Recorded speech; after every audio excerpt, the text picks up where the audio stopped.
Bonjour tout le monde et bienvenue dans cette nouvelle vidéo où on va voir comment faire suspendre une procédure d'expulsion et obtenir des délais de paiement pour vos retards de loyer. Donc vous êtes locataire, vous avez malheureusement accumulé quelques retards de loyer et une procédure d'expulsion est en cours. Vous avez peut-être même d'ores et déjà reçu la date de convocation à l'audience du tribunal judiciaire. Première chose, il faut prendre un avocat et aller à l'audience. Ne faites pas l'autruche, c'est la pire chose que vous pourriez faire puisque le juge, si vous n'êtes pas là, va croire que vous vous fichez de cette situation et va accorder à votre propriétaire tout ce qu'il demande et ce serait la catastrophe. Donc vous prenez un avocat, vous préparez votre dossier et vous allez à l'audience. À l'audience, le juge peut très bien décider de suspendre cette procédure d'expulsion. Alors pour ça, il va falloir démontrer que vous êtes de bonne foi. Il va falloir expliquer pourquoi il y a eu des retards de loyer. Ça peut être une perte d'un travail, un nouvel enfant et donc des charges qui augmentent. En tout cas, une situation financière qui est devenue difficile et qui n'était pas prévue.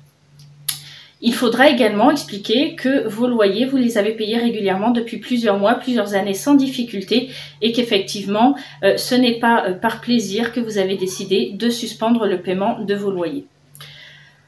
Il faudra également démontrer que vous allez pouvoir à l'avenir reprendre le paiement de ces loyers. Parce que si on suspend la procédure d'expulsion, ce n'est pas pour que vous puissiez obtenir encore plus de retard de paiement, mais bien pour que vous puissiez remettre votre situation sur les rails. Donc il va falloir justifier de votre situation financière.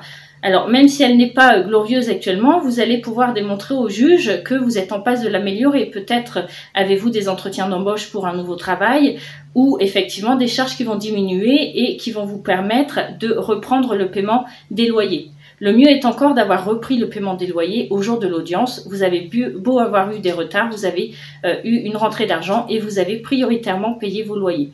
Tous ces éléments vont décider le juge à suspendre la procédure d'expulsion. Dans son jugement, il va suspendre cette procédure et surtout, il va vous astreindre à payer tous les mois votre loyer à date fixe avec en supplément une petite partie de vos arriérés. Vous pouvez avoir des délais de paiement jusqu'à 36 mois, c'est-à-dire 3 ans.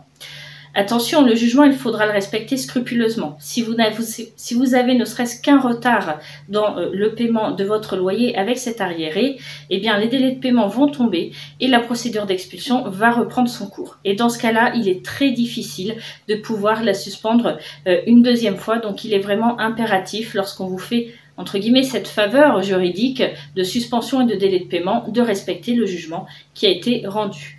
Dès qu'il y a des difficultés, n'hésitez pas à en parler à votre avocat, il pourra vous aider dans ces moments difficiles. Voilà, j'espère vous avoir informé dans cette vidéo. N'hésitez pas à la liker, la partager ou vous abonner à ma chaîne YouTube. Mes coordonnées sont juste en dessous et vous pouvez laisser en commentaire un thème que vous voudriez que j'aborde pour vous et ce sera avec plaisir que je ferai une vidéo sur celui-ci. À bientôt, au revoir.